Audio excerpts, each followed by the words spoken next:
UFC Fight Night Vegas 29, Korean Zombie vs Ige just took place, and I'm going to go through the entire card, giving my event recap and reaction and breakdown to every single fight on the card, starting with the early prelims, ending with the main event, and it was a great night of fights. I believe I went 8-4 on predictions, not too shabby if I might say so myself.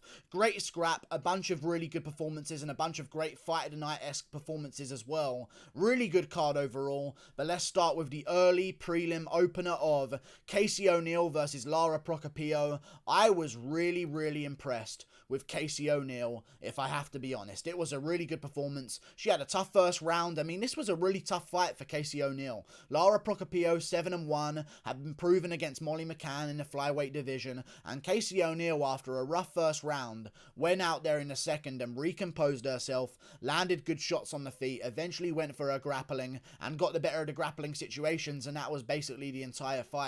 Great performance by Casey O'Neill, eventually getting the standing rear naked choke in the third round. That's 2 fights in the UFC, 2 finishes, that's 3 finishes in a row. Casey O'Neill was actually a flyweight contender I could maybe see being a prospect to watch out for in the future. I mean, I know it's difficult to say in the flyweight division, but now she's 7-0, still undefeated, barely lost the first round, but dominated the second round, maybe 10-8, who knows, won the third round definitely. She has really good positional control on top, really good grappling, and she knows what she's doing, and that's more than can be said for many other flyweight prospects in the UFC's women's division. I think eventually, if she gets to the position where Valentina Shevchenko is 43 years of age and she's about 20, or she's about 30 or something like that, maybe she could be a challenge down the line. Really looking forward to seeing what she can do next. Great performance by Casey O'Neill against Lara Procopio. I think she was an underdog as well, and that was a great win.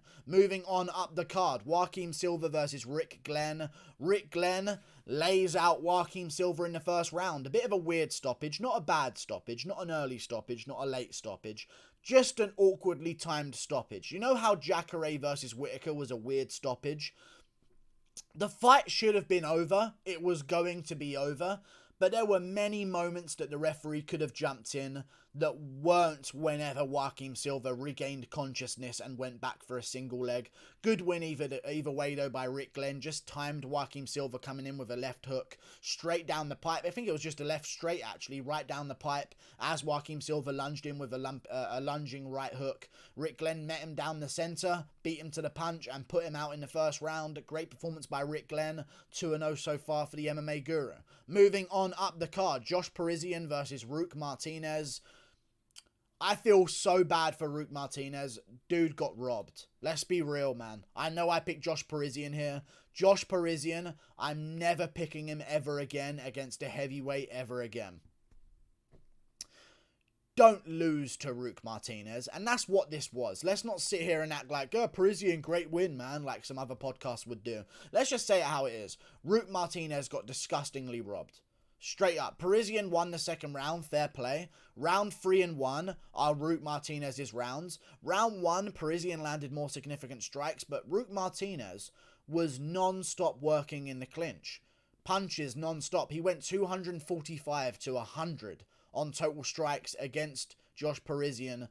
I don't know how they gave it to Josh Parisian, but whatever, I guess.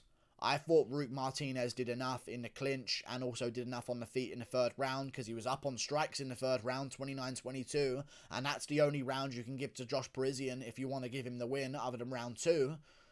And Roque Martinez was up on significance, up on totals, and yeah, they gave it to Josh Parisian. Don't get me wrong, it was a close fight, but man, bad for Roque Martinez. I feel real bad for him. They gave it to Josh Parisian.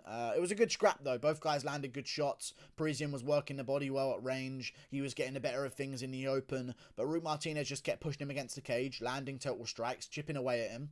And I thought that would win him the fight, but apparently not. Moving on up the card. Carlin Williams versus Matthew Semelsberger. I went with Khaos Williams by decision. He ended up getting the job done by decision. I thought it was going to be very, very patient and very, very hesitant of a performance. But he went out there and just went to work against Matthew Semelsberger. I will say this, however. He is shit. I know he landed good shots and he had Matthew Semelsberger scared, and he's the bigger man against Matthew Semelsberger, and he looked good and he used good leg kicks in the later rounds, and he knew when to push and he knew when he needed rounds. But man, he's going to get hurt badly against ranked opponents if they put him in there next. Imagine him versus Li Jingliang. Imagine him versus Muslim Salikov. You're not escaping the positions you put yourself in. He got tagged so many times on the chin clearly. I thought eventually Matthew was going to start beating him and KOing him at some point. But Khaos Williams, he's got a good chin, I guess. Took shots well. Went to war here against Matthew Semelsberger. This would have been fight of the night, but apparently Davey Grant and Marlon Vera had other ideas. We'll get to that in a second. But Khaos Williams, man, he is just so... It was a good win. He won the fight, and people are going to give him a lot of praise. But one thing that I took away from it is, dude is like Ngannou at featherweight, but just, at welterweight, but just without the crazy power. Like, he does have good power, but he is swinging like an absolute retard in there. And he got caught a couple of times by Semelsberger, and credit to Semelsberger, smaller guy, managed to stay in there. Maybe could have edged himself around, who knows, I don't know. But Khaos Williams got the job done, man. He won the fight very clearly. Just landed the bigger shots and landed more of them in his rushed exchanges, and Semelsberger didn't plant and fire as much as he maybe should have.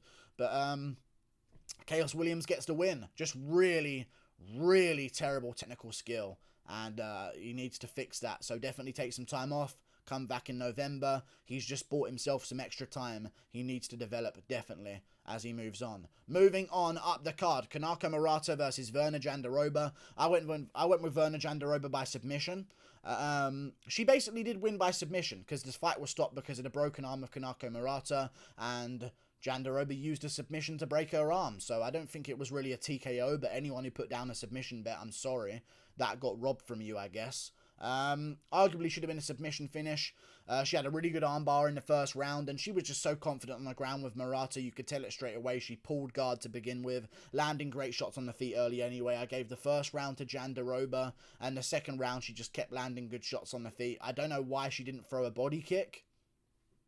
I was screaming it the whole time. Jandiroba, throw a body kick, you will shatter Murata's arm. She can't block it. She can't grab your leg with it. And she's not just going to let it slam into her body, and if she is, then land a body kick.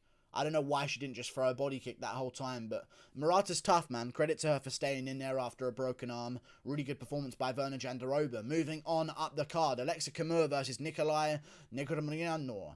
I'm going to go with Aleksa Camur winning that fight. Why did he not win that one? How? I'm taking that win. I'm taking away my win of Josh Parisian, and I'm getting my win for Aleksa Camur. Straight up, I called it 30-27. He maybe won 30-27 against Nikolai. Even without the point deduction that should have been taken away because Nikolai grabbed the cage 5 different times. And still, every single time, it was, hey, stop grabbing the cage. That's a verbal warning. The next time he does it, you take a point away. Why does Figueiredo land one groin shot in a title fight, get a point taken away, and that ends up to him losing his career and losing his championship in a rematch against Moreno? But in a fucking non-title fight, a guy grabs a cage 5 times, gets warned 5 times, and only at the end of the fight, the 5th time he's done it to stay in a good position, do you say, hey, I'll start to think about taking a point in a second. Ridiculous shit. Oh well. Camur should have won. He got hit with some big shots, don't get me wrong, but he straight up just clearly outlanded Nikolai every single round. 39-29 round 1, 32-18 round 2, 31-24 round 3. It looked like he was slowing down at one point, but he still did better than him in the total strikes. Barely got taken down, and when he did, he got right back up. I don't know how you give that to Nikolai, and he should have had a point taken away anyway. They went with Nikolai, though. Very interesting decision. We'll get to the rest of the bad decisions. Well, there's already been 2 on the prelims. I feel like it's getting worse. Moving on to the main card of the evening. Matt Brown versus Dhiego Lima. I picked Dhiego Lima. Surely Lima should win. But Matt Brown sparks him out cold. Lima, I knew, had a bit of a weird chin. But come on, man. Losing to Matt Brown at this point in your career, That should have been a free win for Dhiego Lima. He was doing okay in the first round. I know some people gave him the first round. I actually gave Matt Brown the first round. He even outlanded Dhiego Lima in that round as well. I thought Lima was landing good leg kicks, but Matt Brown was landing some good shots to the head, some good body kicks as well, and some good leg kicks of his own. And Lima just backed up the whole time and gave an old man too much respect and feared him out there. So that's on Dhiego Lima, really. He got put out in the second round. It looked like maybe he was on his way to winning because of the calf kicks that he was landing. Matt Brown started to step a little bit funny on his leg. But Lima just kept backing up against Matt Brown. I thought he'd be more willing to exchange, more willing to trade, but Matt Brown still got it, I guess. Trudging forward, getting the job done, and he lays out Dhiego Lima with a right hand in the second round. And the right hand wasn't even like a clip across the chin. It like caught Lima as he tucked his head, and he still went out cold. So I say cut Dhiego Lima. He definitely doesn't belong. But Matt Brown gets a win, man. Really good performance. We could see maybe Matt Brown versus Nick Diaz. Who knows, on the horizon. Moving on up the card. Wellington Turman versus Bruno Silva. I picked Bruno Silva by first round KO. And that's exactly what happened, but not the way I thought it would. Wellington Turman missed a gyno nips with acne all over his back and ridiculous strength in that first round that he's never had before in his career. With gyno and acne all over his back. Went out there and just started to ragdoll Bruno Silva in the first round, but he was using a lot of energy for no benefit whatsoever. Like, he would pick up Bruno Silva and slam him, and Silva would get right back up to his legs and get right back up to the standing position. Then Wellington Turman would use his gyno nips to slam Bruno Silva again on the canvas. Gyno nips not good enough. Bruno Silva works his way back up to his feet, eventually ending up on top of Wellington Turman. Turman seemed calm on bottom, but Bruno Silva started landing really big shots. Too many of them. You can't take that many on the ground when you're on the ground and a guy's on top of you. There's too much gravity behind those shots. And Bruno Silva laid out Wellington Turman at the end of the first round. Really good performance by Bruno Silva. Moving on up the card, Julian Erosa versus Seung Choi. I went with Julian Erosa. Seung Choi got it done. Really brutal KO by Seung Choi. Great finish, great 1-2, straight on the chin. I believe it was actually a 2 to a lead hook or something like that he actually landed. Or like a jab to a rear hook. Whatever it was a hook straight on the chin from Seung Choi in the first round. I did not think he was going to KO Julian Erosa because he doesn't really have crazy power, in all honesty, but Julian Erosa's chin, a little bit questionable. He got wobbled earlier in that fight. Eventually, he got put away. And Seung Choi is now a legit contender inside the featherweight division. Still young, I believe. 28 years of age. Born in November, so soon to be 29. I say do him versus someone up the rankings like an Alex Caceres or something like that. Who knows in the featherweight division? Maybe him versus Cub Swanson. I just want to see him jumped up the rankings while he's still young so we can have a chance to have a younger guy get towards the belt. Great performance by Seung Choi. Proved me wrong. Landed the KO blow against Julian Erosa in round 1. Moving on up the card. Marlon Vera versus Davey Grant 2, the rematch. Great scrap. Really good fight. 30-26 is not an existing scorecard you can give. And it's why I think this whole card was fucking rigged. In all honesty, I think they have one judge every time who's just going to give it to the younger guy if it goes to a decision. Straight up. Marlon Vera, in no way, any way, ever won the first round of that fight. It's literally fucking impossible. But they gave him the round, one of the judges. Absolutely fucking ridiculous. 29-27 is what I scored the fight. I thought Davey Grant won round 1. Did really well there. I thought Vera got round 2 back at the end of it because he was winning round 2 on the feet for like the first 3 minutes. Then Davey Grant got him down to the canvas for like a minute and a half. Then Marlon Vera, reverse position, landed some really big ground and pound shots at the end of the round. I thought that stole the round back for him in round 2 in a very close round, don't get me wrong. 43-31 on significant strikes, but I thought he definitely won it, even though Davey Grant had some top control. And then round 3, Marlon Vera puts a whooping on Davey Grant. I thought it was a 10-8 round. Close submission attempts, almost got a rear naked at the end of the fight. Landed big shots of ground and pound the entire way through. Great shots on the feet as well with the stand-up striking. Marlon Vera gets it done, man. 29-27. Could have been a draw, but 29-27 is good. If anyone won the fight, it was Marlon Vera, and he had a good second round, and I thought he edged it. So good job, Marlon Vera, getting the job done. Moving. Oh, let me talk about the fight, though. Great front kicks from Marlon Vera. Really good stuff. I loved it, but Davey Grant is really good.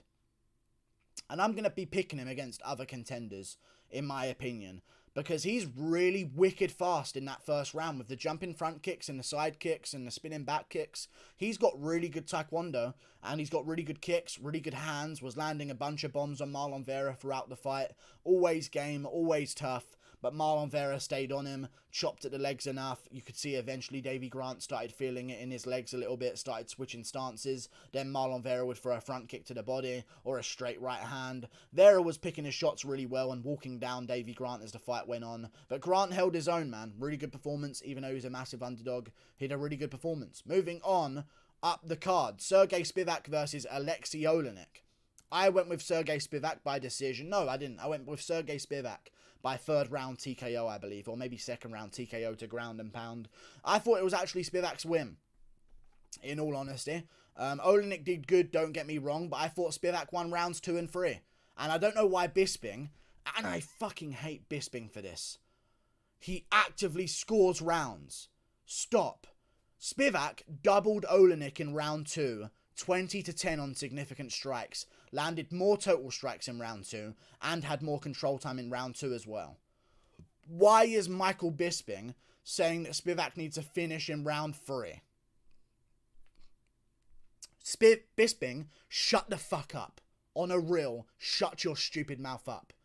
He keeps doing this shit. Every single card, he's just actively scoring rounds for people while he's fucking having a conversation with Jon Anik off to his side with his one fucking eye. If I need judging on a round, I'm not going to ask the fucking one-eyed guy. Do you understand? Stop openly scoring rounds, you dumb prick.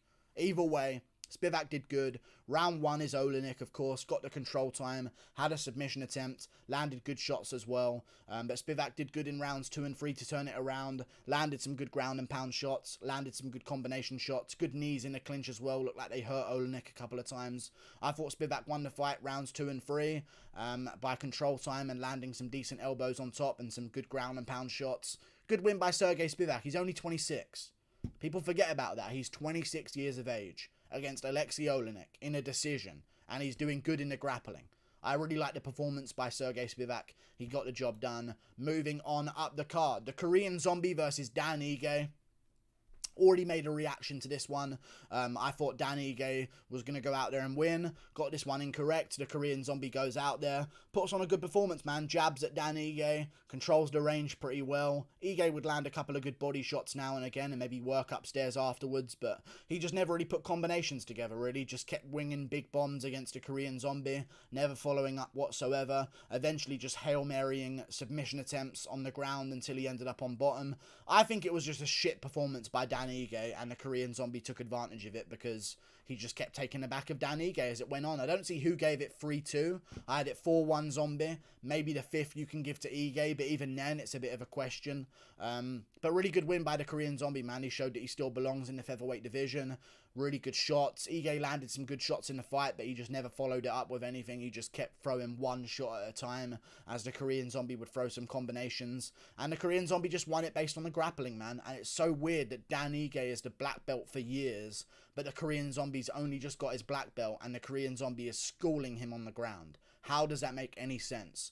I swear jiu-jitsu is such a fucking sham of a sport.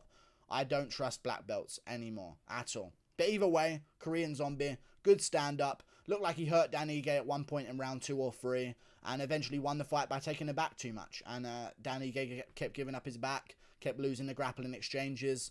Korean Zombie gets it done. I'd like to see him versus Zabit Magomedsharipov if his surgery is successful. If Zabit doesn't come back, I'd like to see the Korean Zombie versus Edson Barboza. If he wins that one, then we can talk about title shots at some point. But for right now, TKZ, Zabit in November, or TKZ versus Edson Barboza in November as well. Fight night main event, either one. Good stuff. Really looking forward to that one. Dan Ige, back to the drawing board. Got to work on the fight IQ. It's fucking appallingly terrible. Kept putting himself in bad positions non-stop. Looked like he didn't even want to win at one point. He actually had Korean Zombie hurt in round 5 at one point, but decided to shoot a takedown after that because he's dumb as fucking shit. Porridge brain prick. But either way, Dan Ige lost to Korean Zombie. Good performance by the Korean Zombie, taking advantage of a shit Ige. And Ige, back to the drawing board. Fight Shane Burgos or something like that. That fight was made before. Let's make it again. Dan Ige, Shane Burgos, Korean Zombie, Edson Barboza, was a beat. Like and subscribe. Thank you for watching. Overall, the card was pretty good, I must say. Actually a decent card. Great finishes, great scraps. Main event and co-main event kind of ruined it, to be honest with you guys. Even though they were decent fights themselves, didn't live up to the rest of the card's hype, in my opinion. But really good fight night. Really good fight night. Great finishes, great fights, great wars. If I had to give performance of the night bonus out, I would say Marlon Vera, Davey Grant fight of the night. Seung Choi and Matt Brown performance bonuses. And I don't think anyone would really disagree with that either, because who else are you going to give it to? You kind of got to go Matt Brown, one-punch KO. Seung Choi, first-round KO, with standing strikes, and he was winning the fight as well. And then Vera, Davey Grant fight of the night. Like and subscribe. Thank you for watching. Click that button up there. Toodle pip.